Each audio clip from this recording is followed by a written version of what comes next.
দর্শক আসসালামু আলাইকুম। আমি অবসরপ্রাপ্ত বিজিবি সদস্য নায়েব সুলতান মোহাম্মদ নুরুল আলম। আপনারা সকলে জানেন আমি মাশরুম চাষ করি। তো এই যে দেখেন আমাদের বাড়ির ছেলেপেলেরা এই বৈশাখ মাসে কাঁচা আম পেড়ে এটা ছড়তেছে, আম বানানো খাবে।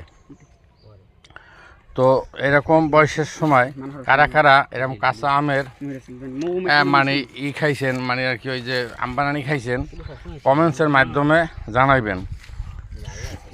তো সকলে ভালো থাকবেন, সুস্থ থাকবেন, নিরাপদে থাকবেন।